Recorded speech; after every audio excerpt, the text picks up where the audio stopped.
Hi, good evening, guys. Welcome to another Landscape Lenscast podcast, and we're here tonight with a new panelist just for tonight.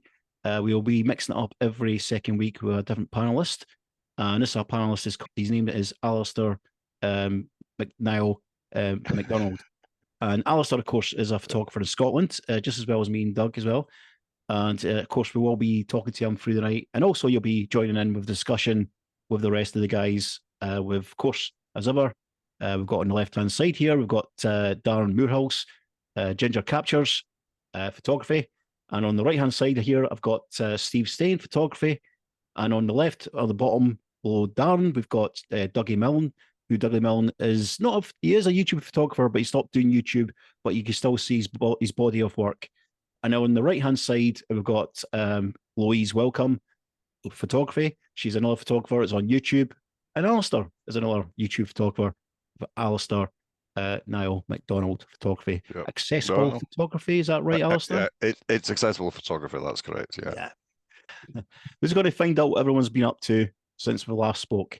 So I'm just going to go right around, but we're going to start off with Darren, since Darren's in the top left-hand side.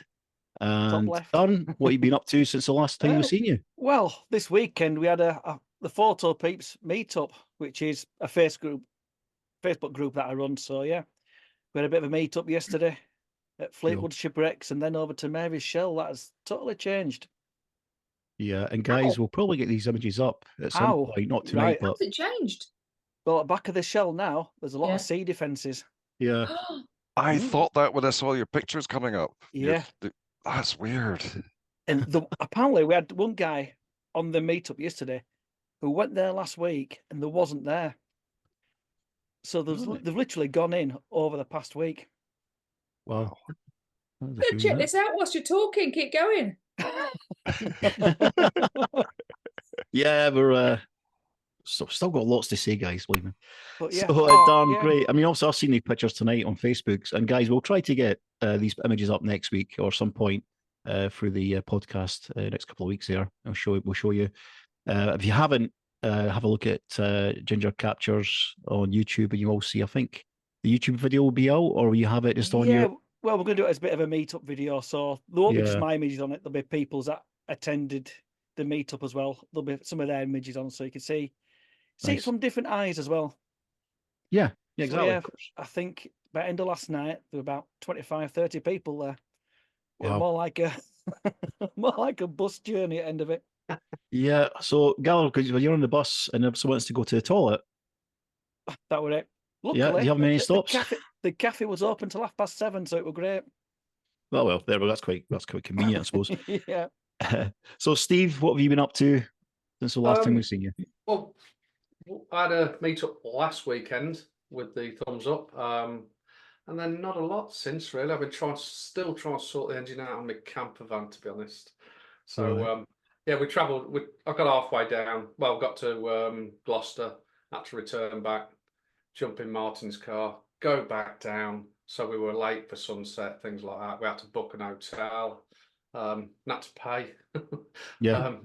But we had a fantastic weekend. Yeah, then just come back Sunday and done a bit of editing and what have you. So not a lot really, photography-wise. I wanted to get out this morning, but the weather's horrendous here. I thought you were going to put more drama into that there, but no, sorry. Right, Dougie, what have you been up to? I've had a week up in Arbroath for one reason or the other. It wasn't technically a photography holiday, but I got a bit of photography in, just around the coast and whatnot, And then today I was actually up towards St Andrews, working on stuff for my next book, just grabbing a few photos up there, which was quite nice. Down at the beach at King's Barns, which was lovely. So when's your next book come out? When I finish it. That's an obvious question. That's as clear as I can be. I don't know when it's out. Right. This year, but it depends when I finish it. Oh, I was going to get a plug there, but that's fine. Yeah, well. So, Louise, what yourself been up to? What yourself? Nothing today or yesterday. No one doing anything. However, last week I took a client out to go and photograph the starlings off Brighton because the murmurations are monstrous this year. They're brilliant. In fact, all over the UK, I've got little Facebook group that I'm in. They've been brilliant this year. Yeah, I saw a few today, funnily enough. Yeah. Crikey, they're impressive. Right. My shots aren't, but they're impressive. Yeah, good. So, we'll introduce Alastair. Alastair, thanks for coming along. Just want to say thank you for giving up your time as well and coming on to our podcast. It's really good of you doing that, as we say to everyone else, of course. But so Alastair, of course, you're on YouTube. We've seen your work, of course, as well, accessible photography. And I know a few from Leslie Smallman and your brother, of course, who obviously sadly passed away. Sorry to hear about that. A really nice man. So Alastair, just tell everybody who you are and what you do as a photographer, and just kind of a bit of backdrop about yourself, in case someone knows, so people who don't know you could say.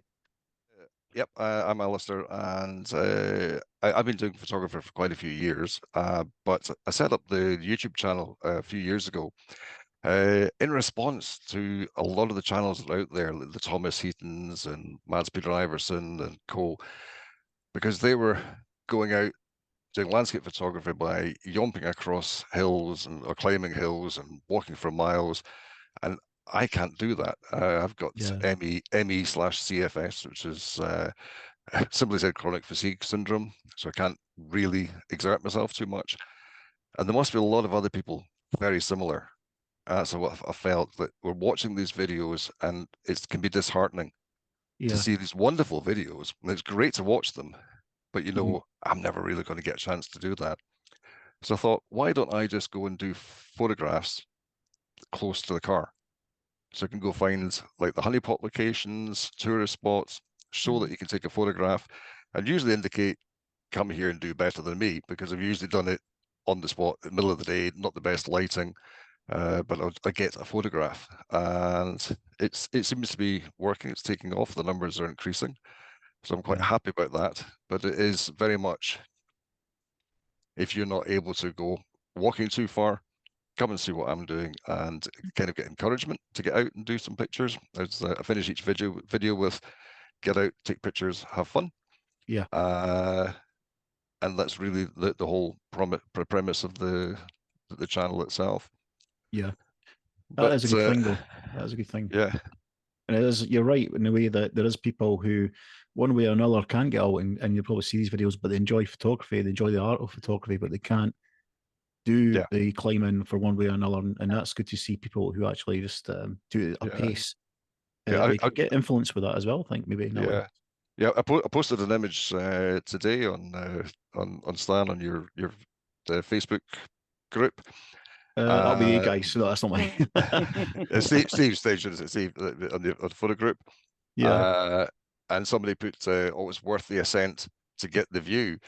And to be honest, it's not a huge ascent. And in the video that I did with it, which I haven't indicated in the Facebook page, but it shows going up there, and it's not extreme. It's not like I went hill walking for miles to get that one image. It's just quite a simple walk from the car park up a little bit of elevation and get the picture. Well, I can relate to your problem, because I need 2 new knees. So as Darren knows, I do struggle. So I've done videos where I've literally shot right from the van door, and I've done one last year, and it's been one of my best videos, and it's because everybody can access it. And the amount, and I tagged location exactly where it was, what 3 words, done all that, just to show people that still get out with your camera, no matter what. Get out with your camera, go and enjoy it. You don't have to walk hiking up an hill to get some absolutely superb images. So I went to Wales. There's one road in Wales you can pull up every couple hundred yards and get some absolutely stunning shots. So and like I say, what pleases me is the response I get, the comments I get. It's just fantastic. So and sometimes I can only walk a couple hundred yards, and it just I mean, I wish I could get up these mountains, and I'll still try, and I have to film myself with tablets and this, that, and the other. But I'm good for a couple of months, the injections wear off, and then I'm bad for a couple of months, and so on and so on. Yeah. Yeah, we've had it before now. We've had to take breaks. Yeah, just keep. For you just to get your breath These back guys and out, stuff. but going with other photographers as well, they help you out. So again, it's a good inspiration to carry on, if you like. So yeah, I was going to say to Steve that obviously with us going out quite regular, there's plenty of times where we've got to help each other out, sit around, take a break, plenty of breaks and stuff like that. And like Steve said, you help each other out, going out with other people. I mean, well, there was a guy on your mate last year, weren't they, up Black Crag? David, yeah, he came yesterday. Yeah, we got him up there. He was all kitted out to the nines, to be honest with you, but we got him up there, and he had a fantastic time. It just took a bit longer, that's all. So a couple of us stopped with him, and we got him up there. So it was brilliant. That's good. Yeah. He came yesterday as well, and thoroughly enjoyed it again. Yeah. So Alastair, confession. I have got COVID, and it drives me nuts because I'm 21 clearly, and I can't get up hills. I can't do an awful lot without panting a lot. And every now and then I get a comment on why are you panting a lot, and you think, oh crikey. But a lot of my stuff is I have to go fairly close, or if I'm doing a longer journey, so 2 or 3 kilometers would take me most of the morning with lots of sit downs. And even now, I work full time. I have to go to bed at lunchtimes for a full hour, and it's blooming annoying. Nothing compared with what you have, but I had to give up a job for it. But I've had to incorporate it into my photography. So what did you say you got? Did you say you got long COVID? Yes. Yeah. That's. It's here, and then up here is just to fall asleep. Yeah, I put on my YouTube page, the banner at the top said photographer with ME, CFS, and LC for long COVID. I usually describe to people what I've got is long COVID.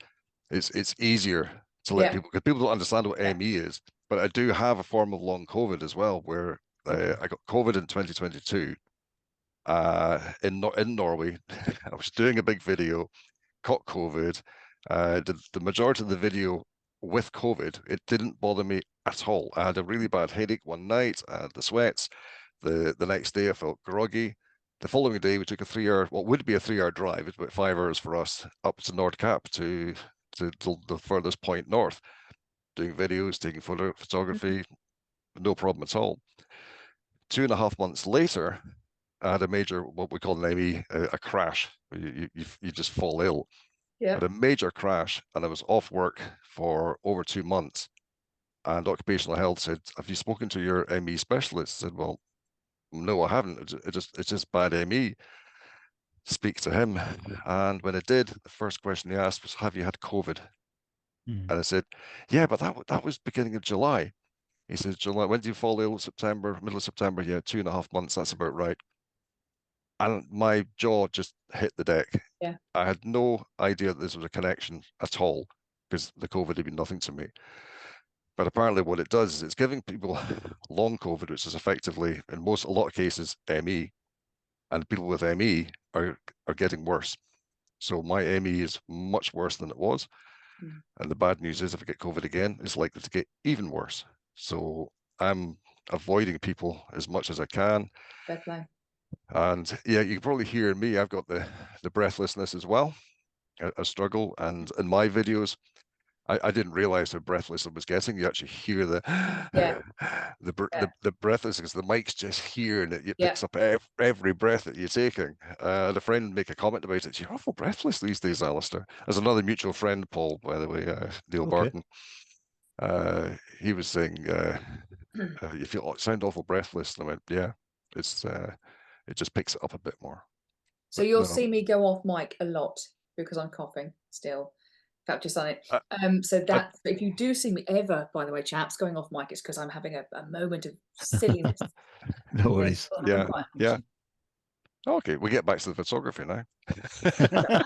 No, that's good to share that. I think it's one of the things, because you've made it kind of clear on your videos, and also, of course, on your website, the type of condition you've got. So it is good to share that. People will be interested in that, mostly to hear about it more in depth. So good. Yeah. Let's get back to photography as well, because there's some stunning images, including Alastair's, of course, to see tonight. So, guys, I'm just going to do a bit of sharing, screen share, and we'll get the images up in a minute. Steve, have you changed your background photos? Just saying, I'm seeing some different ones there, babe. Yeah. Oh, I'm so looking. I told you I'd change it. Oh, hello, shaking it It's up. time for that part of the show on Landscape Lenscast podcast, where we all take a look at the images for this week from present and past. So, Fabulous. that was my little bit of cheese, we'll call it. So we're going to go into some screen share now, and let's get to business. What the podcast is about. After all, there's 2 images each from each person, and the theme is Scotland. Of course, with exception to this one, this is not Scotland.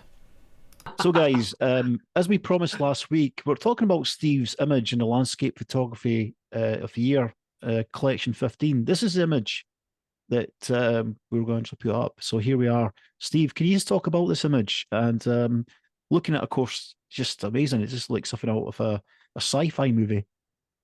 Well, I think what did I name it? Out of This World was the name of it. Yeah, it was actually what made me go and sort of get me interested in taking this type of image was I watched a program on the telly where it was giving sort of the backstory of the bridges of the UK, basically. And so I thought, oh yeah, and they were doing the Humber Bridge, and I thought that'd be a good place to go and photograph. So and literally that weekend, it predicted fog and patchy fog all over the country, sort of thing. And I lived 2 hours away from the location, so I got up early morning, set off there, going through all this beautiful patchy fog, gets there, no fog. So I get the sunset shots, quite happy with the shots actually, with the sunset shots. But it was just missing that fog. So when I had a cup of tea in the van, just sat there, and I could see the fog actually rolling up the estuary on the Lincolnshire side.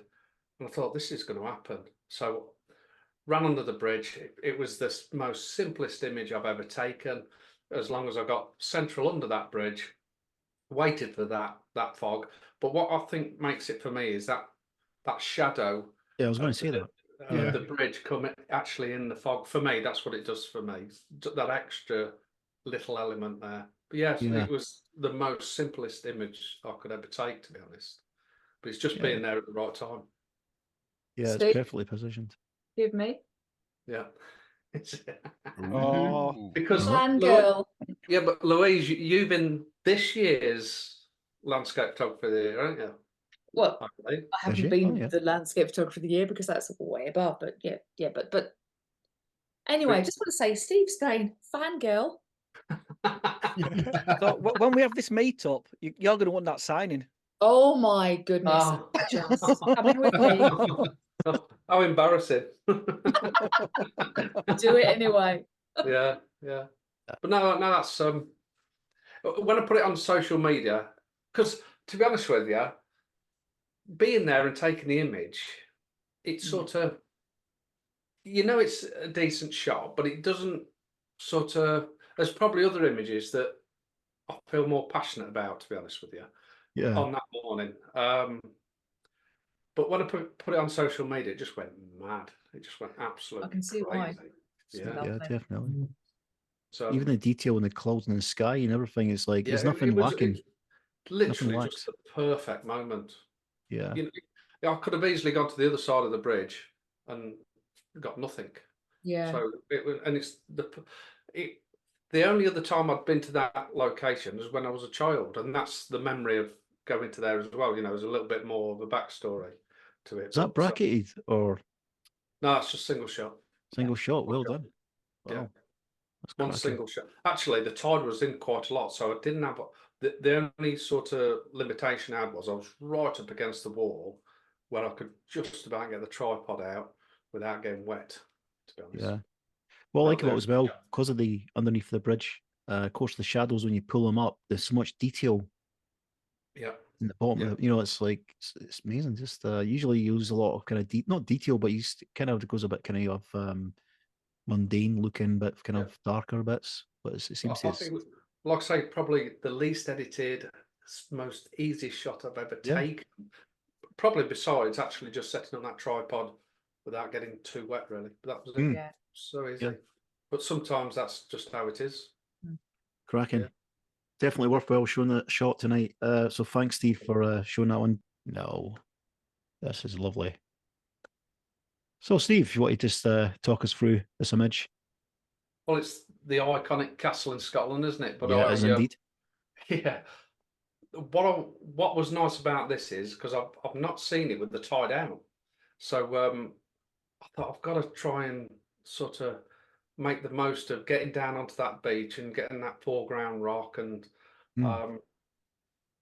just getting that image. And I've got quite a few, and they're my favourites from that location, to be honest with you. But I think Darren was on. You was on this one, weren't you, Daz? Yeah, I was on the We're other doing side. Yeah, I was on the other side Yeah. getting the reflection. That's right. Yeah, and just a matter of opportunity arose. Get down on the beach and get some nice foreground interest. So just a nice shot, really. It's beautiful, yeah. I love the light in the back there, the light against the actual castle itself, the warm light, and the foreground as well, just leading you into it. Stunning, the detail on the rocks there. Yeah, that's what drew me in. Just the colour of the on the rocks, the lichen, and the seaweed, and as it pulls you in, draws you straight into the castle, and then you got that nice little bit of light in the sky there as well. So it just all brings you into that one subject. Yeah, there's a lot to look at in that image. It's really nice. Looks like it's Colour of the weed, I like that. Yeah, looks like a windy day as well by those clouds. Yeah. To be honest with you, from what I can remember of the trip, and Darren will probably tell you more, is it was horrendous. The weather was horrendous. But I think we were there 9 days, weren't we? That's touring. And It was a moody trip, let's say. It was a moody trip. Not surprising for Scotland, is it? I think the first day on that Isle of Skye on that trip, I think we spent in the cafe. Yeah, we did. Wow. That's the only bit of sun we're seeing. That little bit there. Just that wee bit in the castle there. That was it. That's it. Yeah. Lovely image. That'll have been 2021, Steve. Yeah, it would have been. Yeah. I'm desperate. I'd have gone up this year. Actually, I went up or tried to get up pretty much a year ago today and broke down in the van. I got up to about 20 minutes from Glencoe, 7-hour drive, got 12 o'clock at night, and the turbo went on my van. 3 days it took me to get back home. So I'm still desperate to get back up there, to be honest. Yeah, definitely. It's a nice part of the Scotland there. Oh, We'll go to the next one out. And sometimes my computer sticks. There we go. Don't know why. It's the escape button. When I press it, it just doesn't go well. That's where you spilled the beer. That's where I spilled the beer. That's where I spilled the beer last week. That's right. Oh yes, I'm looking over to my side and looking at an almost near identical image, but done in landscape format. Wow, the same weather.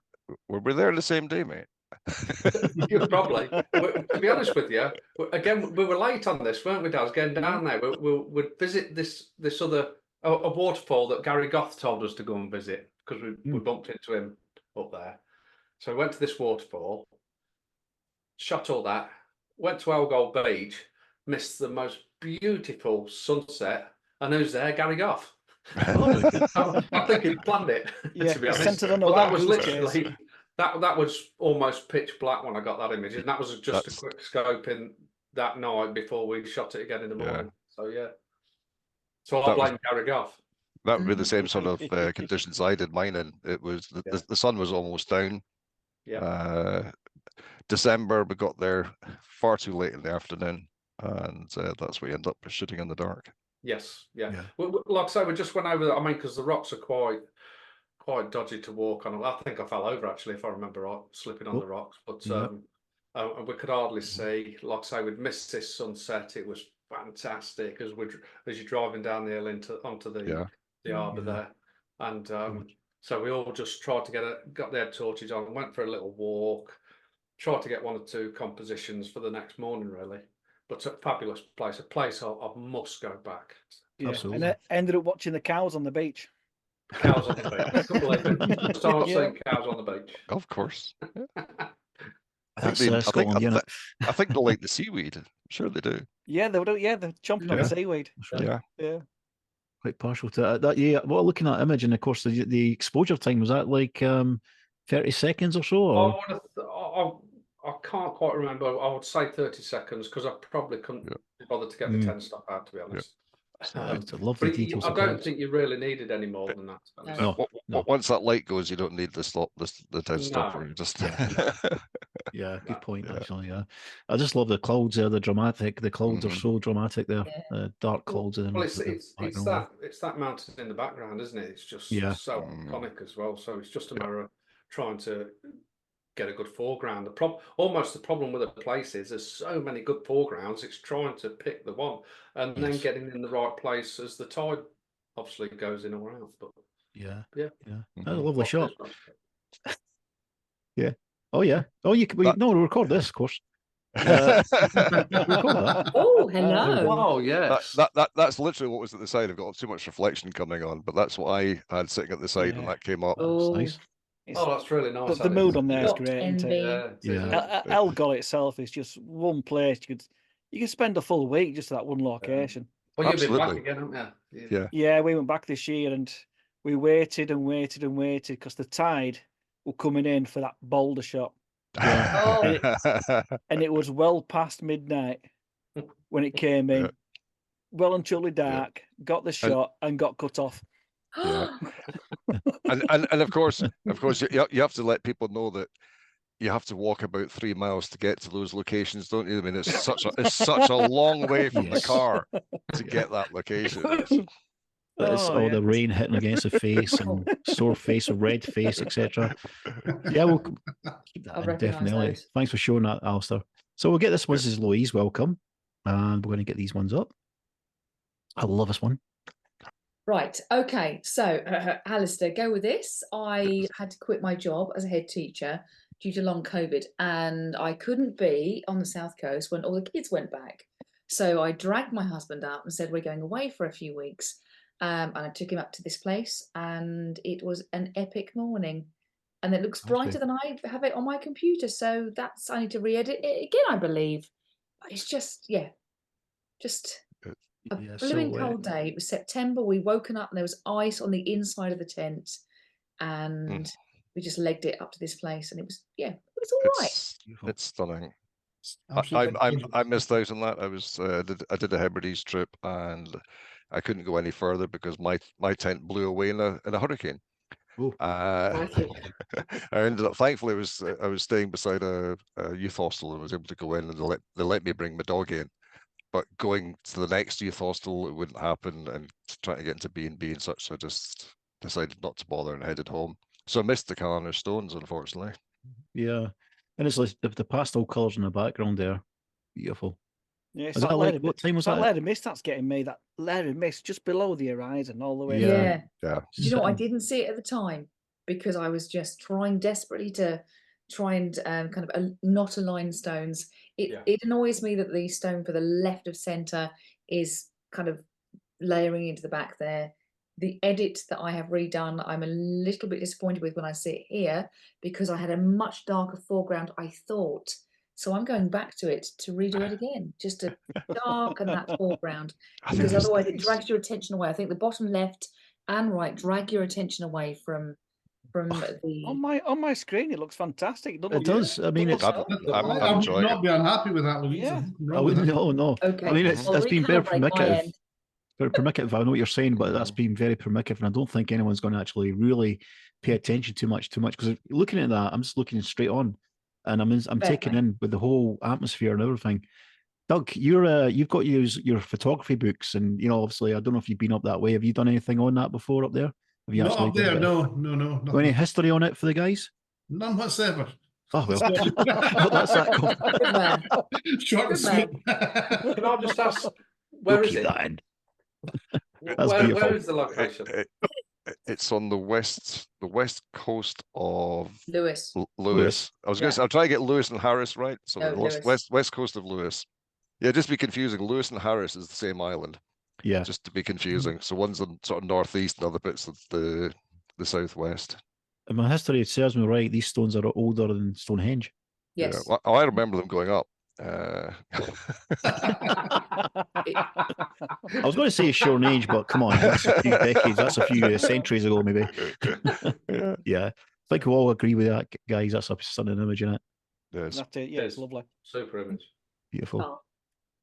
Okay, so we get to the next one. This is the waterfall. If you're in the Singing Sands, looking over the island opposite Egg. Help Rum, me out, Right. people.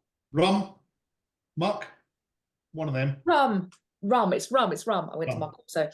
So you're looking over Rum, and you hear this crashing waterfall to behind you, or water Yeah. coming off, and just turn around and right. So this is one of the things that I'm not exactly a small girl, so I had to kind of dump all my bag outside, and it was very, very close to me, and I had my tripod and everything all set up, and I was going in, and then just as I was about to take the shot, my battery ran out, so I had to kind of eke out and just go back and kind of get my battery sorted out. But this was just, I'd seen one or two shots maybe maximum ever, and I just thought, I've got to go back in and take the shot and just get it, because it was just a special secret place, and I Yeah. suspect so many people have taken this shot, but I'd not seen it on the internet for quite some time. But it was just, crikey, didn't I get stuck there for a while? Was it quite difficult setting up there? The biggest thing was you had to work out what you wanted to exclude. So clearly I wanted to exclude the sky, which was just a tiny bit at the top, but I wanted to work out what I included at the bottom. So I really liked the stone, and I really liked the greens going in. Now, the bit that disappoints me, so I've had this published in Outdoor Photography magazine, and can you see right in the middle, and it was a proper full page, right in the middle there is a bit that looks like it's blue. Can you see? Just Yeah. Yeah. and I cannot work out what it is. It's in all of the shots. It's light, not anything on my lens, but when you look at it in Landscape Photography magazine, that looks really, really quite strong. right. And I'm just getting it some diffraction or refraction or whatever. Yeah, it's a distortional light somewhere. isn't it? Yeah, and It's- that's the only bit that makes me go, oh, really? But Yeah, it's but- just but- it was just a secret place that was So- blimmin' difficult to get to, and yeah, quite pleased I got there completely on just sell it as the ghost of the waterfall. Yes. Yeah. I put a positive spin on it. Shout No, it is nice. I out. didn't, until you mentioned that, Louise, I just didn't really look, to be fair. Yeah, I didn't. But when you look at it when it's published, it's really prominent, and it just it Yeah. upsets me. It is so much. There we are.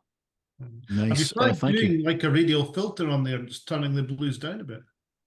I've got Sorry. So okay, so that'll be many edited I on. took, so many I took, and it just didn't sort it. Content aware fill in Photoshop. Yeah. Didn't work. It kind of went on the yeah. Yeah. Never mind. I mean, like a never radial mind. filter, Now just you're not put- going to see anything else. taking away the colour. Yeah, I mean, sometimes I've used that. Sometimes I'll just kind of try to minimise the blues and the hues, etc., and try something like that. But yeah, I know what you mean. Sometimes, and if you do it more and more, it gets worse and worse. We Yeah, try to disguise it. I'll go back and work on it, but it just because it's in every single shot, you think, oh, really? Why did I Yeah. notice that at the time? Never mind. Still, it's a nice shot. Thank you. So lovely shots here, Doug. First one I've got here, of course, is it Saddle Bay, of course. Saddle Bay, yes, Here we got up there. Oh, I recognise the character on the right hand side there. Oh yeah. Aye. Tell us more about this shot, Doug. That there is Grip by Anthony Gormley. Yeah. Just a kind of sculpture that he's got sitting on the rocks out there. Ailsa Craig in the background. Oh, yeah. Now, this was taken from my Kintyre book. Just nipped up there one evening. Just grabbed a few shots before the sun went down. So advertising feature, I may as well mention it. Kintyre book, because it's not selling very well.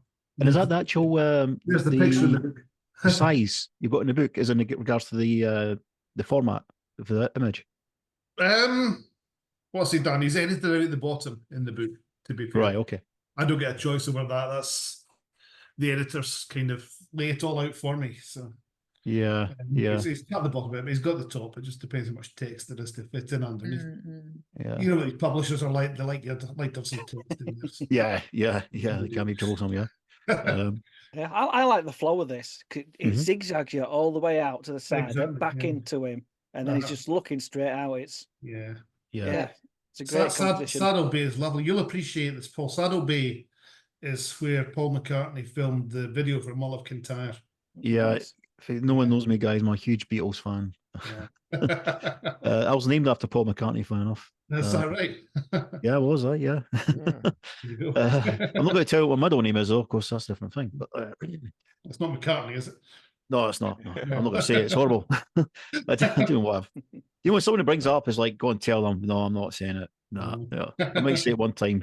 I'll wait till we build up a bit more kind of these videos, and I'll probably come out with it after a few pints of lager.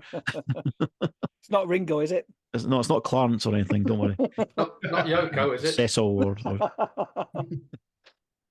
so it's a lovely shot. It is, Dan says, I like the zigzag approach to the seaweed thing. It's just going up to the, what's the name of the it's like the rock, it's a big massive rock out there. Ailsa Craig. It's like, all right, okay. Yeah. Usually you'll see it when it's pictured from likes of Ayr and places like that. Yeah. But this is the other side. This is over at Kintyre.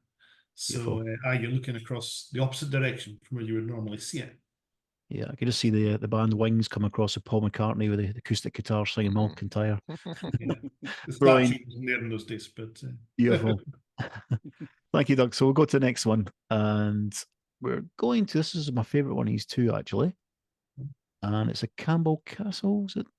Castle Campbell, yeah. Yeah, I love the light, lovely glow, warm light, and I can see, I mean, it's kind of got everything with the, right in the backdrop.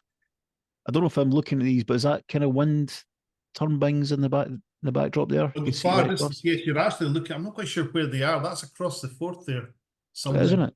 Yeah. But against the trees, the light against the trees, etc., on the side of the hill. It's really nice. Yeah. This was taken. I'd actually done the walk. This is from the Book of Dead and the Ochils. All right. Okay. Because obviously, what do you call it? Dollar Glen is in the Ochil Hills. So, I did the walk one day, and I was walking around, and usually you'll see pictures of Castle Campbell, and it's taken up the glen because it sits at the head of Glen Devon. I don't know if anyone knows it. It sits in a kind of like an isthmus, this kind of point of land sticking out into the glen with two other valleys either side of it, where you've got a couple of burns. They're called the Burn of Sorrow and the Burn of Care. Yeah, I was there. Names. But so I saw this when I was out walking, so I thought, right, I'll get a picture of that when the light is better. So I came back one morning,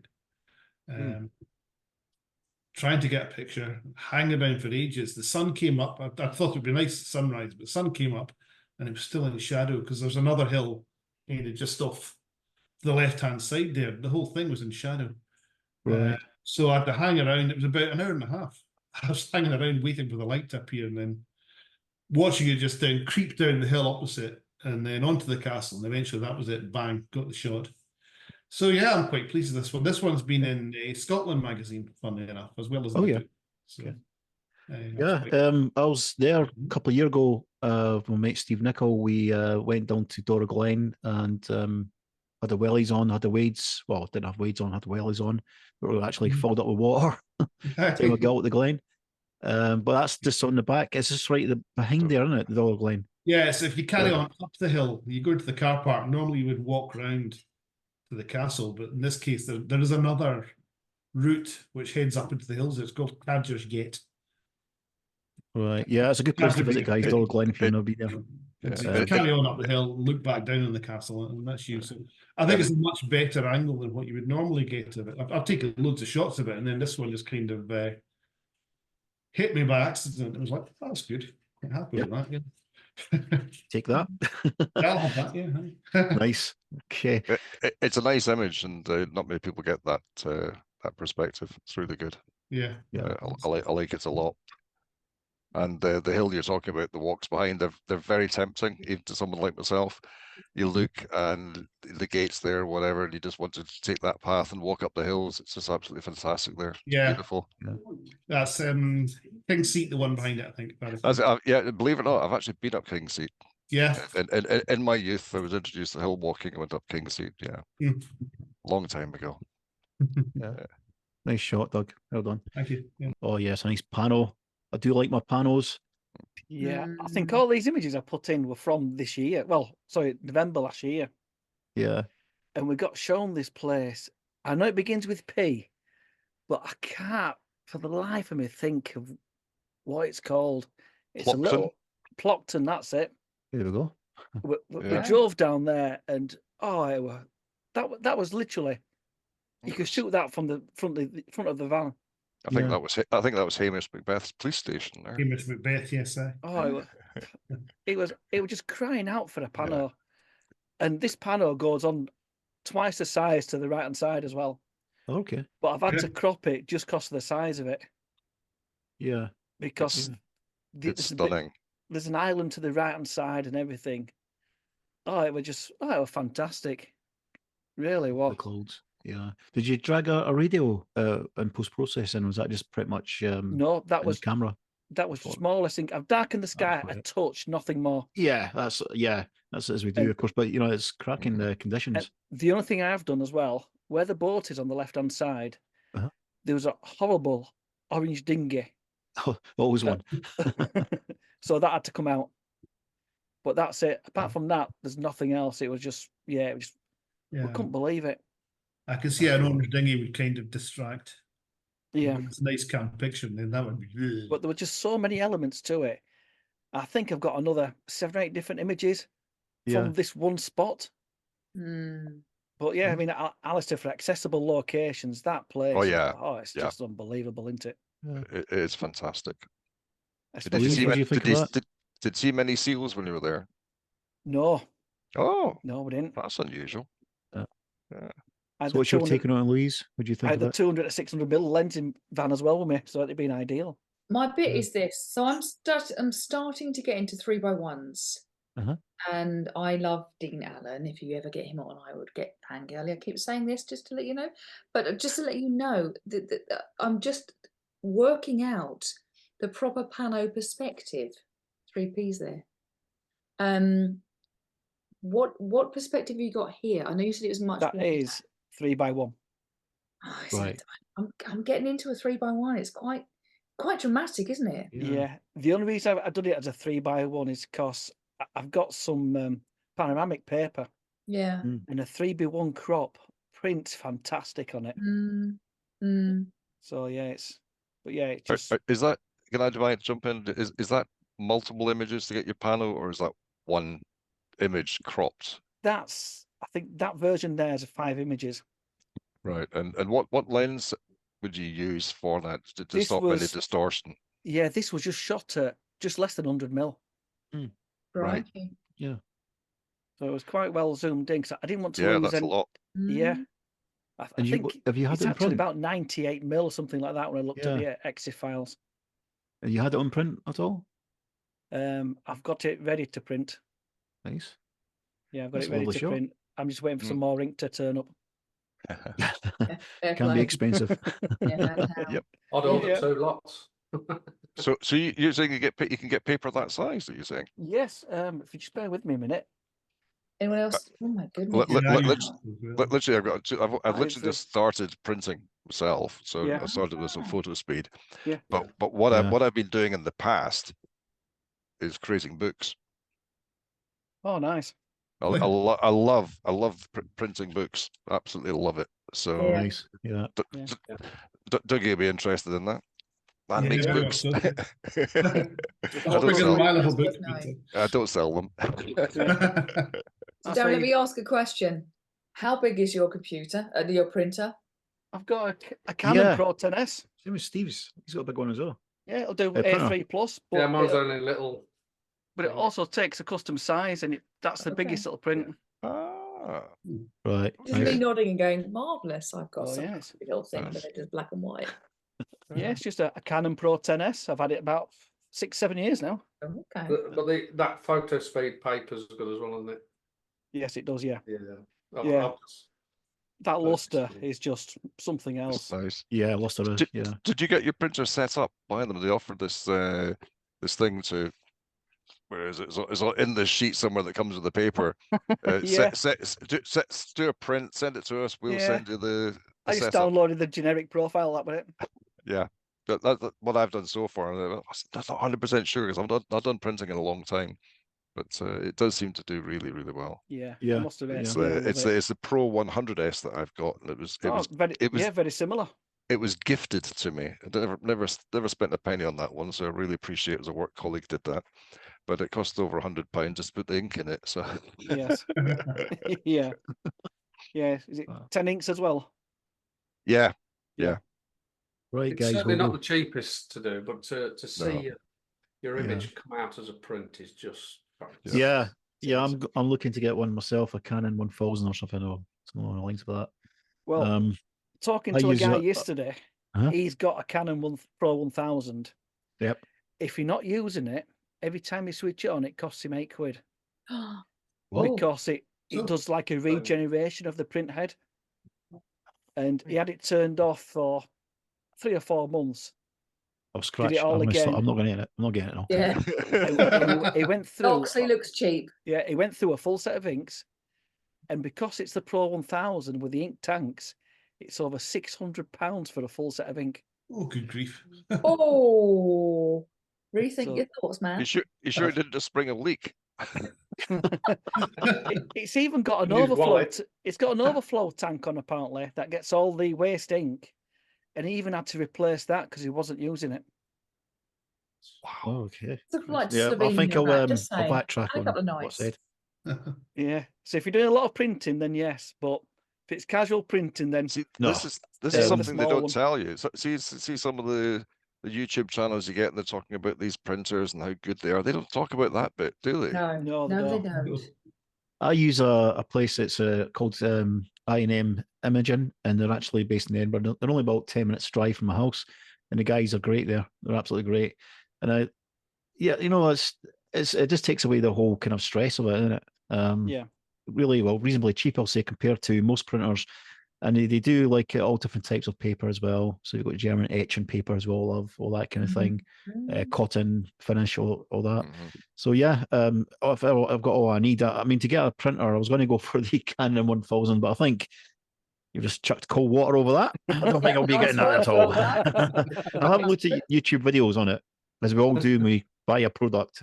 We always go into YouTube for an unboxing or something along the lines of that. I we think with love any it, printer, don't we? though, if you don't use it regular, the problems you can have are massive. Yes. Yeah. Really good. You're better off just printing a print off even if you get some cheap paper and just print one off every week. Just print it off, just to use it, because it just Good clogs idea. up. You have all that, so we have to keep doing print after print just to get it right again. And then by then you've run out of ink, you've got all the ink, it's gone dry again, and you're back to square one. So What's the just for guys watching as well on this channel, regards to the ink to maintain as well? What's the cost of that? Well, the ink, let's say, It's is roughly, it expensive? It's about £12 for a cartridge. Yeah. But you can buy them in packs. I buy them in a pack of 5 from Amazon. Mm. And to get a pack of 5, it works out a bit cheaper. I've just Right. bought the refill Okay. ones. It's only cost me about £40 just for the lot. Yeah. And then with the ink, and then you just buy the refills, so you can refill that one cartridge as many Yeah. times as you want. Yeah. I'm a stickler because I've had this printer from new. It's only ever had Canon ink in. Right. I don't want to Okay. go down the line of a third-party ink or anything like that. Yeah. Well, Yeah. I'm trying the third-party ink, and I'll tell you what, I'm happy with it. So we'll Yeah. see what it's like. It's still in the trial period. You're the guinea pig then. It's whether it lasts as well. I mean, sometimes they can That's print right. well. They can print well, but they don't last. Yeah. Well, that's They what, to be fade. honest with you, that's what I'm waiting for, to see Yeah. if the last, see what the blacks are like and things like that. They go all funny blue colours and all this Yeah. and the other. So I'm just going to see what it's like in 6 months' time. So it's more of Yeah. a trial period, really. Okay. 'Cause Well, this one behind me was actually professionally printed, and I'm convinced it's fading. Yeah. Right. Yeah. Yeah. I've even looked into trying to stop it fading and all this and the other, and like the pigment ink, and it's all as always negative to the positive, if you like. So I'm going to try this ink anyway, and we'll see how we get on with it. Yeah, we'll keep us posted on the channel for Yeah, that one as well. We'll go to Alastair's images and those guys. So this is the panelist image, the panelist host image. Sorry, the panelist guest images. I'll get that right sometime. But here we go. So it's going to go back to desktop. And there's one of these I'd hang on my wall without shadow of a doubt. So let's see if he chooses this one. Thanks, Darren. Right. Okay. So what I'm going to do is I'm going to, since he's the guest tonight, we're going to chuck all his images up, guys. Because I think so. Let's do it. So the first one, Alistair will tell you a story about this one. Now, this one he told me and I couldn't believe it. But before he actually tells you the story, how he took it, just think it as a picture itself, okay? And it's a Trossachs. This is my favorite one. Yeah, this is the one. Hello. Yep. So Alistair. Now, I'm going to say this, first of all, that I did higher art at school, and that's the type of painting that I would do. And you would use sponges and all sorts to get these layers of hills, and I would just make it up out of my mind. I'd just make an imaginary hill. And then I saw this, and I took multiple images of this scene to try and get one, and this is one that came out about the best. Oh, nice. And that's taken with my little Panasonic Lumix point and shoot camera through the window of a 747 Norwegian Airways coming into Edinburgh Airport. You got it right there, anyway. I was going to ask what your vantage point was, but yeah, the sky. This isn't very accessible, Alistair. You must have climbed a really big mountain to get higher than Ben Lomond in the background there. Yeah, this is I was when I seen the image, I thought you were quite high up. For the life of me, I'll never guess you were on a plane. Yep, we were literally coming over Falkirk, because the next image that it took, because I went back and had a look, and I was photographing the Kelpies from the window, almost pointing straight down, and yeah, that was taken about a few seconds just before. Yeah. So yeah, that was the location just before it banked hard and came into Edinburgh. Nice. So there you go. And honestly, photographing through these horrible windows on a plane is not great. So that image there, it didn't do much for a little while, and then with the wonders of noise reduction, denoise, I was able to clean it up. So there's no sharpening or anything. It's just had a bit of denoised on it. I was going to say it's made it. Yeah, I was going to say about the post processing. How did you? I mean, it looks to me that you're actually at a summit somewhere, a hill, when you're looking across and you've zoomed in about 300, 400 over. Well, that's actually at 50 mil, 1/80th of a second. Yeah, 50 mil. 250 ISO, and it's a 16 megapixel camera. It's worked well. I took some notes. The sitting beside me, I don't have that good a memory. Yeah, that is lovely. Is that you've captured that perfectly? Love the layers. Yeah, you've captured it perfectly, because all the mountains are all separated perfectly. Yeah. You could have not took a better photo. That's superb. In these conditions. Yeah. In regards to indeed. Yeah. Yeah. And it's one I've got a series as we're coming in, and the others, let's say Ben Lomond, is actually lower than the background hills, and this is where they actually got that separation, and it really jumps out, and it's just fantastic. Yeah. So as well, you're actually looking through the window of a plane's moving, and obviously you've got the things to think about, setting up, obviously stabilization where you're trying to keep still, etc. Well done. Yeah. To get that. Thank you. Really well done. And that was really just thrown in as a let's have a laugh. That was taken from a plane. Yeah. No. It's all these aspects, regards to setting it up, where you're actually just looking out the window of a plane is 5 stars for me doing that. If you can get that image, well done. I mean, I tried that coming from my car, and I just Anyway, that's another story. So this one, I like. This is one of my favorite ones of Alastair's as well. And what I like about it is just the texture on the boats. Absolutely love the texture. So this one is on Mull, and it's at Salon Bay Mull. And if you're there, you're going across on the ferry from where is it you going the ferry from? I've forgotten now. Oban to Craig, I think, isn't it? Yeah, yep, that's right. Oban to Craiganur or whatever it is, and it's a 16-minute drive according to Google up to that location. And this is a case of I can't emphasize enough to people, do your research before you go. If you're going to go somewhere interesting, do your research, and that could just be on sort of Google Maps to see something that might be interesting. That these are actually marked on Google Map. Buy one of your dog's books. And buy books as well. Absolutely. Books, anything on the internet, and have a look, because there's no point in going somewhere like Mull and just driving around to see if you can see something. There's no point. And this was on my itinerary, and I took this image, and I could have taken this sitting on the bonnet of the car. Simple as that. You can actually pull the car right up to the boats. I could have taken that image. I wasn't on the bonnet of the car, but I could have been. But I was there for about half an hour, and I wandered around. There's actually 3 boats in total, and I wandered around and took various images. But this is the one that I stuck with. I think that's like, so the plane we had the first time, no, it's the bonnet of the car. You've got an interesting method of taking pictures with it. I was leaning on the dashboard, looking through the front windscreen. No. You're a master of that, I'll tell you. And there's a little something as well, is that with that image, when I got back, I realized I was actually cropping in too close on the right-hand side. And with the wonders of the fill, what do you call it? Fill that they've got now. Generative fill. Generative fill. Yeah. I've been able to put just a little touch to the edge, just to get a bit more of an open space there, because it was just too close. But that one I really like myself. There's so many textures in there. Yeah, that's a lovely one. We'll go next to the next one. We've got it's a torrent. Oh yeah, no, this is the Hermitage. Dunkeld. Yeah. I've just watched your video on this afternoon. Oh yeah.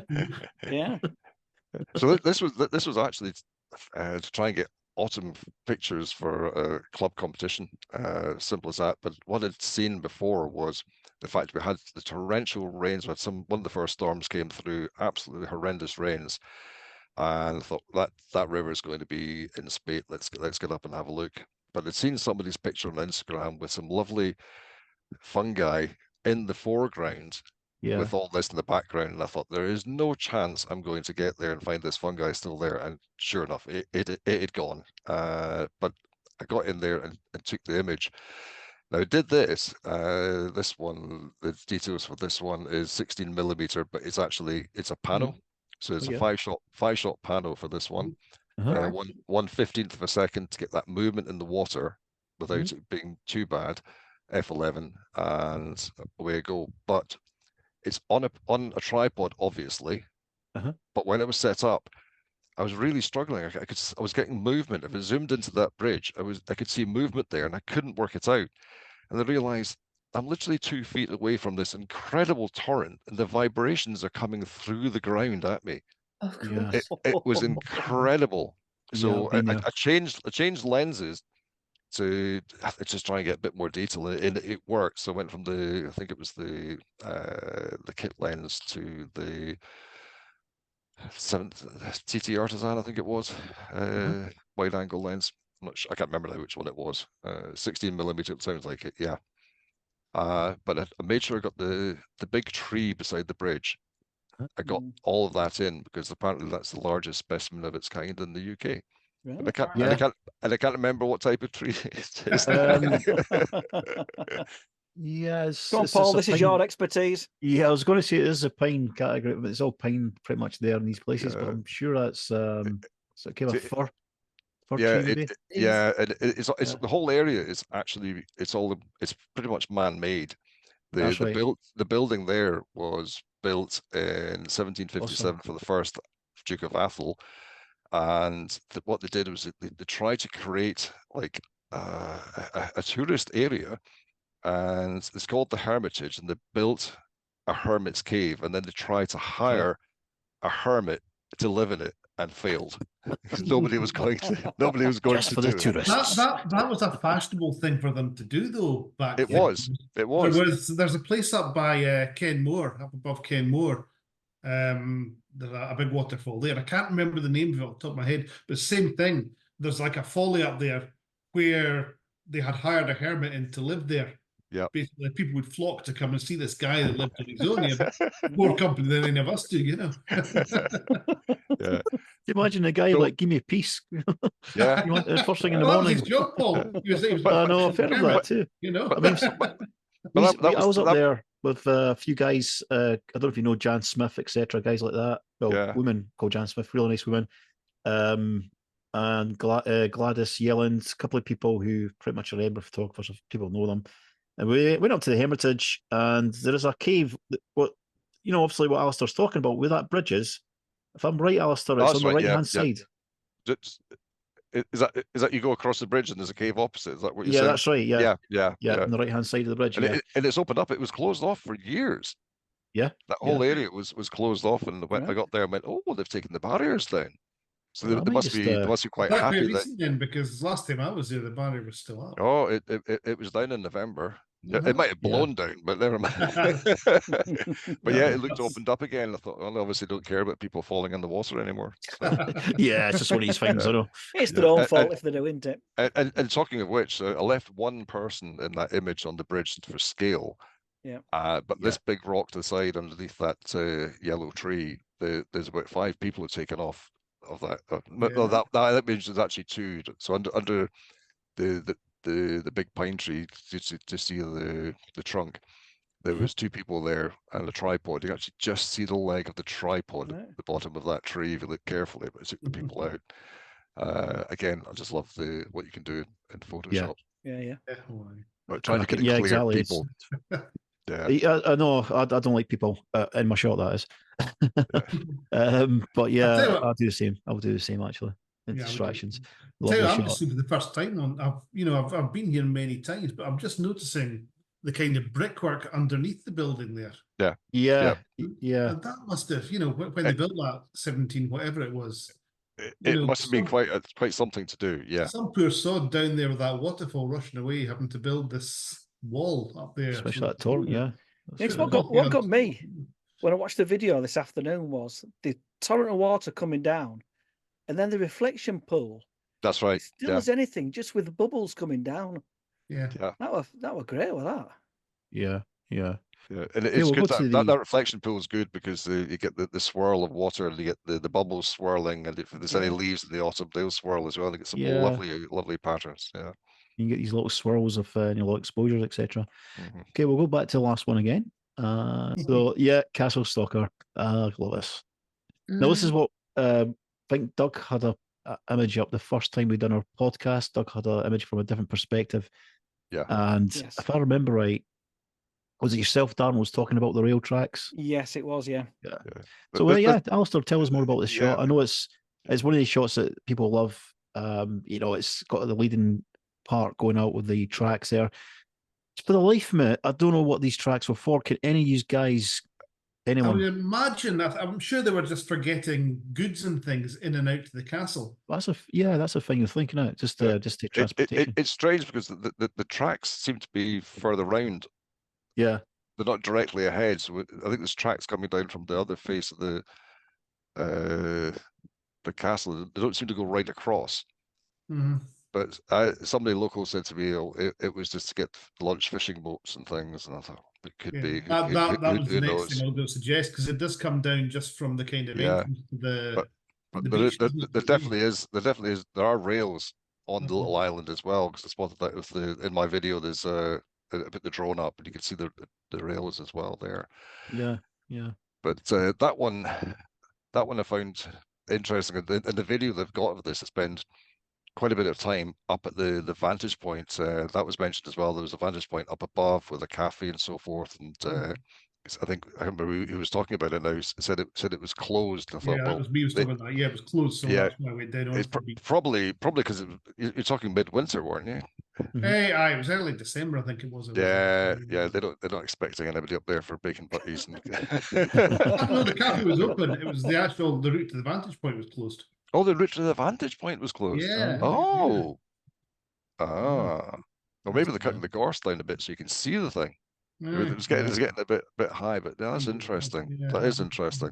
That's Or a nice maybe shot. just with weather, because there's quite a drop just beyond that. So There maybe they're is, just yeah, worried maybe worried something about had people blown away or sliding and falling down. Yeah. yeah. So so I spent some time up there first, and unlike most photographers and landscape photographers who seem to like things to be dark and moody, I actually like to have some sunshine. And I was waiting for the sun to hit, and of course it was there when I arrived. By the time I got set up, the sun went in. And I waited about an hour and a half. Sun never came back. I thought, right, Yeah. let's try something else. So I came down to the shore, and that's not as easy to get to as you might think. As the little car park beside the inn that's there was closed or getting closed off, and you can go down a side road and across a rail track, a cycle track, but the signs everywhere saying no parking, no parking. Yeah. So I managed to get That's myself exactly what I parked, but it says off. no parking. Yeah, try and get Yeah. get to the side somewhere, and so you're not blocking anyone in, whatever. And then you walk along the cycle track and into this location. So you'd have gone probably straight from where the road is to get that viewpoint that you had, and I walked to the right and along to get this point here, because Mhm, you mentioned as well that this is a honeypot location. I knew what it was like. I'd done my research, had seen, and just behind me there's a big concrete structure running along the side. And I didn't Yeah. want that in, and thankfully the tide was out, so I just got the rails, and I got all this wonderful texture with the seaweed.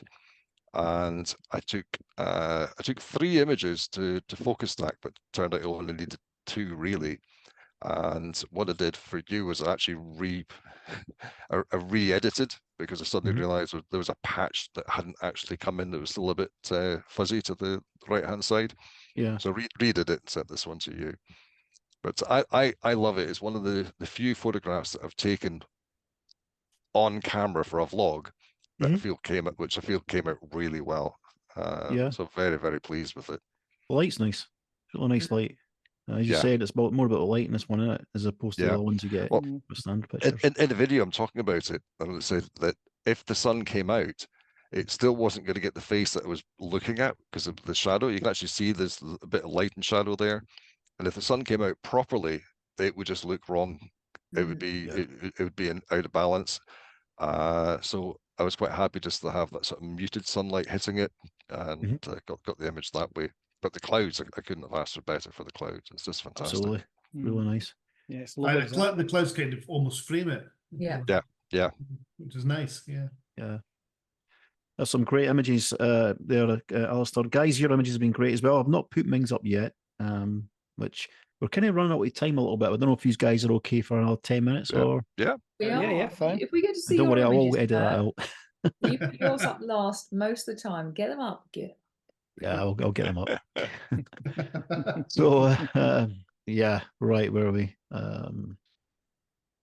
So, yeah, I always kind of forget what mine's because I'm thinking it's just me, you know. I'm just doing the presenting. I'm not worthy. So just so you're aware, our first one was over 2 hours long. Oh, I'm well, we do kind of. I've tried to watch them all. So, the first image is the very first time I ever done long exposure, and I thought it just means something to me because it's that kind of my camera does that moment. You know, when you first time, you know that kind of thing. This is about maybe 13 years ago I took this image, and let's see if anybody can guess where it is, or anybody in Scotland can guess where it is. Let's say. Not Worthing.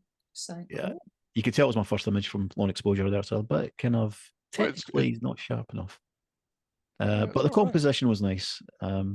So that, if any guys, you know, anyone have any guesses where it is? I'm going to guess Cramond. I was thinking the same, but not 100% Chocolate watch sure. to that man. It is Cramond. Yes, it's Cramond. Yeah, yeah, it is Cramond. I know this is the very first shot I did take, and when it comes to long exposure, I was playing about the camera. I went for the old 30 seconds. I had a Nikon D70S. God, going back a bit there. And me and my photographer mate John Dixon kind of just set up the cameras. Both of us like kind of getting used to doing the long exposure. He was actually teaching me because he was like more of a film photographer at the time. And this heron, the good things about herons is they don't move. That's true. Mm-hmm. So if you do a long exposure, it's a great subject to practice on. Now, technically, the sharpness is not great. And I want to do that because I want to show it to people who are starting out in photography as well. There's a lot of blurriness there. So in hindsight, I could have stacked that or something along the lines of it. And if you look at the kind of flow of the water is a bit kind of too soft. I would have backed off there a little bit and actually got a bit more kind of sort of texture in the water, I think, looking back to it in hindsight. But nevertheless, that was my first one. Showing it because I quite enjoyed the just being able to kind of slants down the rocks coming down there. And of course the heron just sitting there, bang in the middle. I mean, it was cropped, if I remember right. It was a standard image. I cropped it to 4:5, and yeah, rest history. So that's my first shot, and well done to Doug for guessing that one, Crammond. Well, I think Alastair got it too. I think Chocolate watch in the post to you. You'll go if you get we'll it for hold it. you to that, Paul. Right, guys, guess a location.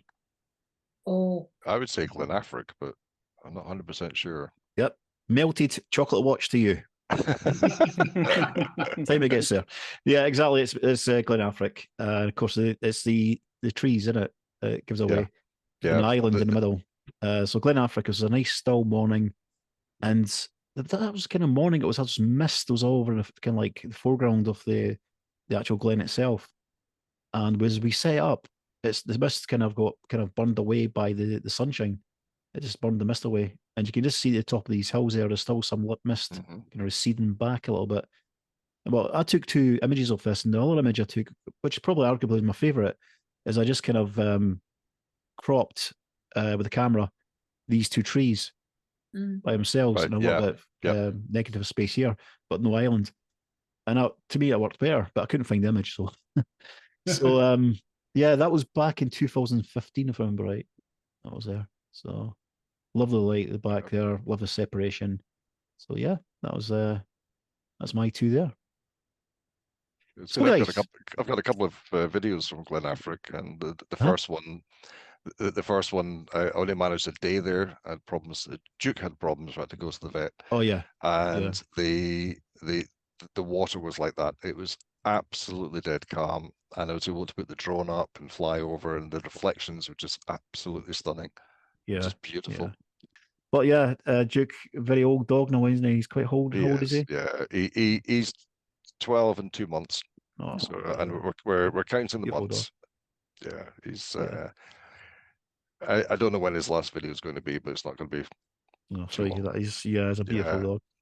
Yeah, and he's been with Alastair for a while in the videos. He was nicknamed Tripod Dog, and it's not because he's got only got 3 legs, but because he used to carry my tripod. and we're talking, and at times we're talking the big Manfrotto tripod that I've got, a huge one. And I've got one video which did really well, but it was to do with photographing fungi.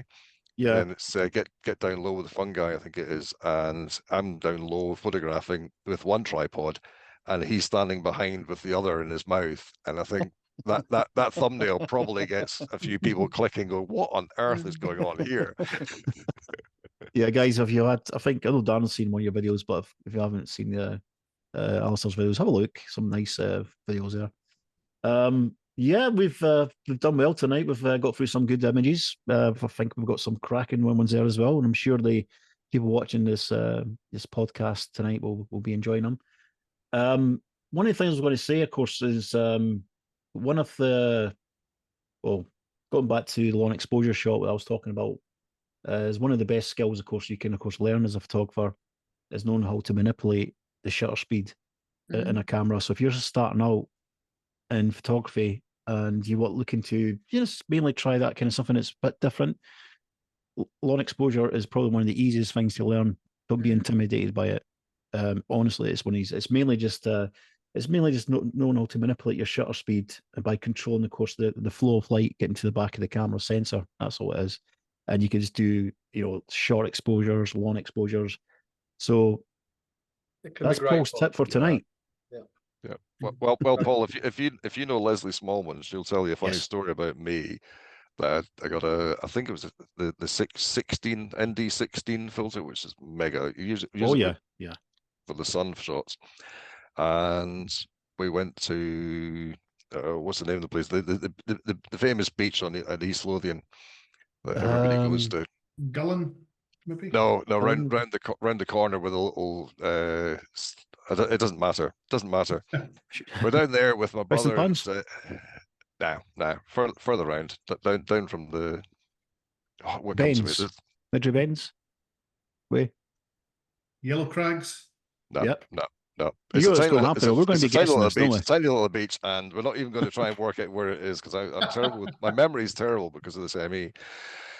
But I do remember this was I was setting up to take a long exposure with this seascape and so forth. There's been mega exposure, but I had to crank up the ISO, otherwise I'd be there for about 3 hours with an ND16. But my brother and Leslie went off and they did their own thing and they came back. I'd probably been there about 20 minutes. And they said, "How's the shot, Alastair?" And grumpy Alastair storms off, sort of thing. It was absolutely useless, completely useless. I don't know what I'd done wrong, but all the calculations I'd done came out the worst image you've ever seen in your life. And my brother and Leslie just simply laughed at me, quite rightly so. Alistair's showing off. Alistair's showing off, and it didn't work. Nah. A quick tip for long exposures is do it at dusk. You don't need any filters or anything. Just try it out that way. Yeah. The other thing as well is doing, satellites. And if you're wanting to just try something different, go to like a bridge overlooking a motorway, bypass, whatever.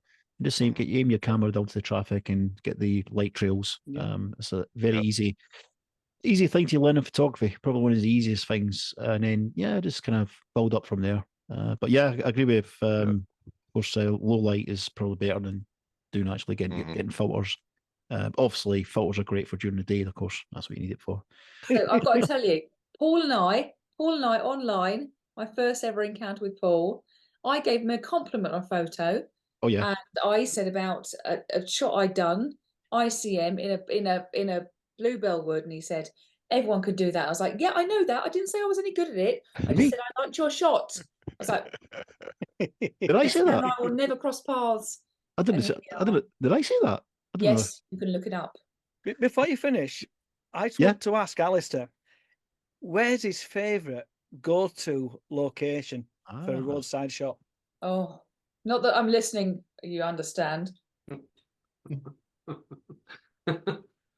I wish you'd asked me this one beforehand. Oh, that's why we waited till now. Favorite location for roadside. Everyone is listening really closely for the record. I know this is going to get cut because I'm going to take too long to think about this. Favorite. Yeah, if you had to go to just one place, and that was it, and meet all of us there, all of us. Me too. You're stressing an ME brain here. I think the sort of best places to go. I know. There's an easy one. It's an easy answer to this. I think the easiest, most wonderful pictures that you can get from right beside your car, we've already discussed, and that has to be Elgol. Yeah. Because the car park is right there. You can set up. You can sit in your car for hours waiting for the right conditions and take your picture. Yeah. So I would say that's the best place to be. The bit I regret when we went is not stopping at the lot you drive around to get to Elgol, because that looks amazing. I'm not sure whether do you stop, Dad? We stopped in November, and it looks fantastic. Just a photograph. Do you remember is that the one with all the grasses and so forth growing out of it? Yeah. And I've stopped there a few times. Yeah. Just to rub it in. I think there was 6 fans, so we just. Do you remember the rowing boat, that's what you Steve? get. Do you remember the rowing boat, Steve? Yes, you got it. It was still there.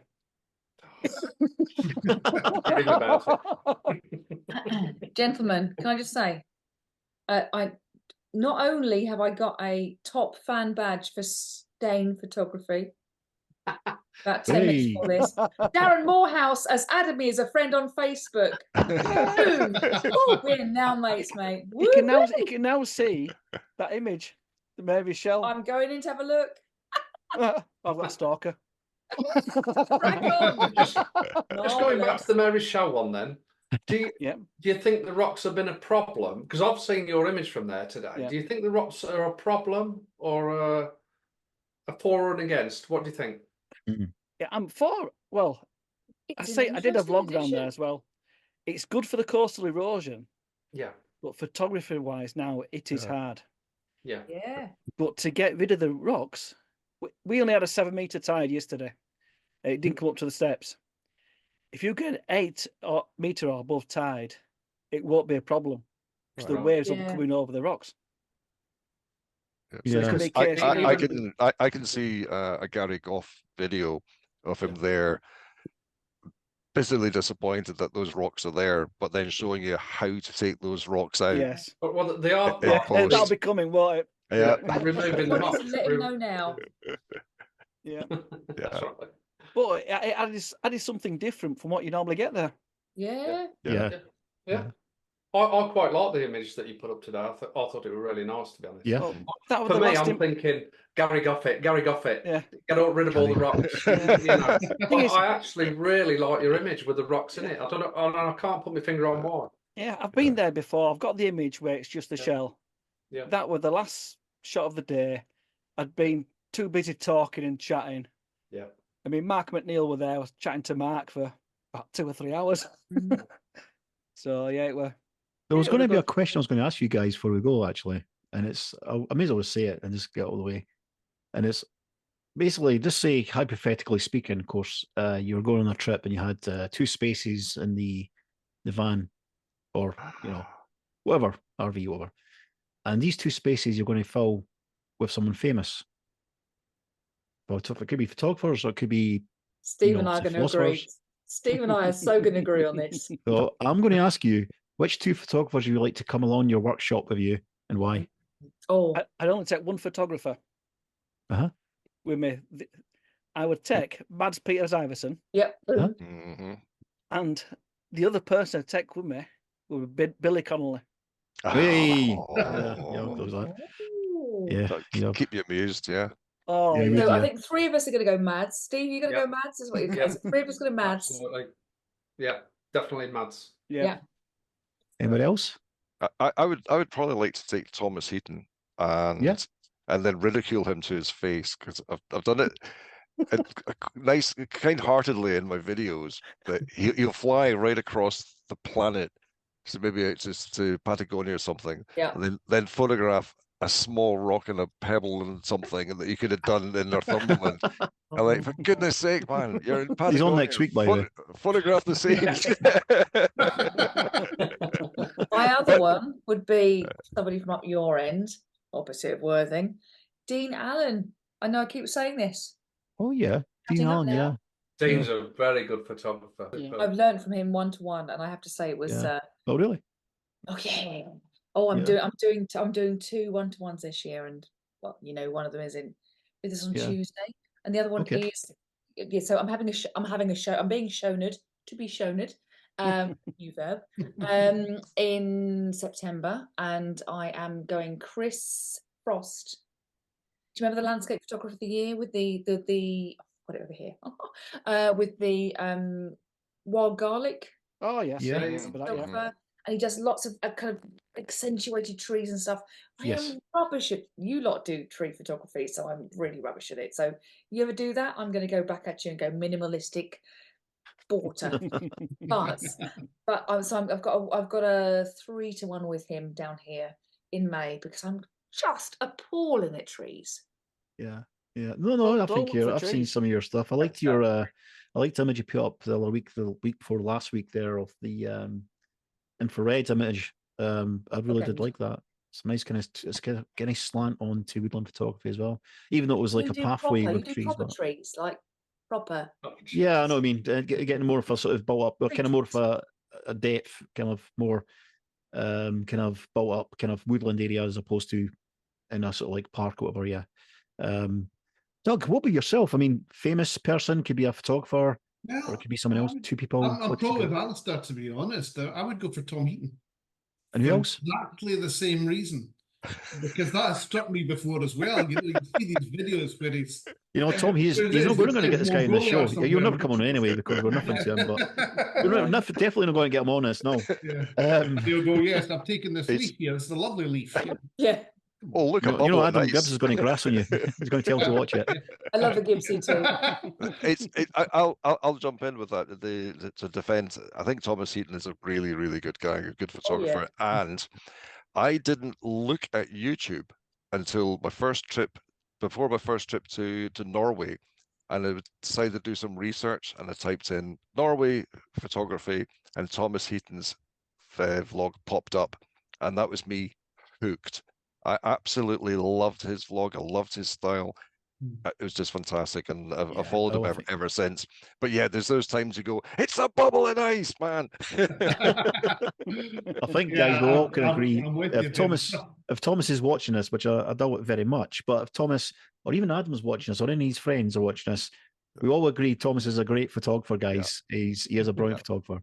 We're just like, sometimes we can have a bit of fun. Well, if we don't have fun with each other, it's not life. I think, you see, if you did get him on, I think you'd probably have a really good laugh with him. He comes over as that sort of person. He would have a good laugh. Yeah. Oh, yeah. And I think he doesn't mind people taking the mickey either. Yeah. From what I've seen, Yeah. The first time I saw him was it was years ago. He was in Glencoe. I was trying to get a shot of, I can't remember if it was Buccleuch Moor or Buccleuch Beg, one of the pointy ones anyway. Yeah. And he just went the extra mile by getting his waders on and going out into the middle of the river. I saw that. I bought waders on the back of that. Yeah. And they burnt down because I had a shed fire. And they burnt in my shed fire before I got to put them on. Oh, no. I never got the money back on that on the You insurance. take up his affiliate link. Mad. When he might have an affiliate link for it. But the waders. Waders. Perhaps it's a bit of a niche photography moment, that. Yeah. So, guys, I've got a picture from there as well of the Buccleuch Moor and the road bridge that goes across the Arch Road Bridge. Oh, yeah. Yeah. You can stop beside that, and I walk down to the river, and actually walk down, and I got in the river. That's where I was. In the middle of winter, because the ice was around it. So you get a rock like this, and the ice was up here, the water level was down here. It was absolutely stunning. So I was in there, tripod, getting everything set up, taking the pictures. It's a fantastic picture. I love the picture, but it was the most scary thing I've ever had. Not because of what I was doing, but the fact that I had a chocolate Labrador bouncing around behind me who's likely to come straight in front of the camera and shatter this ice at any moment. He was loving it. That was long before I vlogged, long before.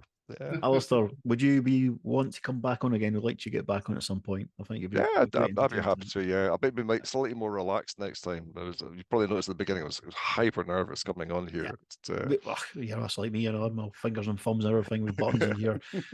No, guys, it's been a great night, and actually, I'll say that the panelist guests we get on, we'll get them back on again now and again as well, just to put a bit of spin on it, give it a bit more, mix it up a little bit, make it more interesting. Nice. So look at my born mug. Oh. Somebody can actually do the show as well. Some can actually present it. Do that. Right, Doug. You do such a good job. Oh, thank you. No, honestly, I think we'll do that. We'll get Alastair back on. It's been great having him, and very insightful as well. Really enjoyed these talks. So, guys, thanks again for watching Landscape Lenscast, and then also obviously tuning into watching these great guys like Darren Hammerhouse, Steve Stain, and of course Douglas Milne, Louise, welcome, and of course our guest panelist, which is Alastair Niall MacDonald. So next week we've got Sue Perkins on. We've got Sue Perkins on. She'll be on next Friday. She's an ICM photographer. It's not Sue Perkins, Sue lovely. Perkins, the comedian. Seriously, that Evian is not Evian, it's Le Vaquer. Le Vaquer. Photography comedy channel. Paul, set yourself up like this. So you're not in front of you. I've got this here. It's a small rating. Okay, so next we've got Shona Perkins on. Who's Sue? Yeah, let's just stop. Let's pause and go like this. Right. So, and breathe. So anyway, guys, it's been great. But thanks for you all turning up tonight. Especially we've got the full numbers, full team. Brilliant. Yeah. So next week, guys, we have Shona Perkins on the podcast, and we'll be looking at ICM photography. It's when most of us enjoy that type of thing, but something different. but nice bit of fine art photography. So we'll be on next again Friday. And yeah, from myself, from Louise, from Doug, from Steve, from Darren, and from Alastair. Enjoy your photography week. Have a good one. Take care. There you guys. Bye bye. Cherry bye.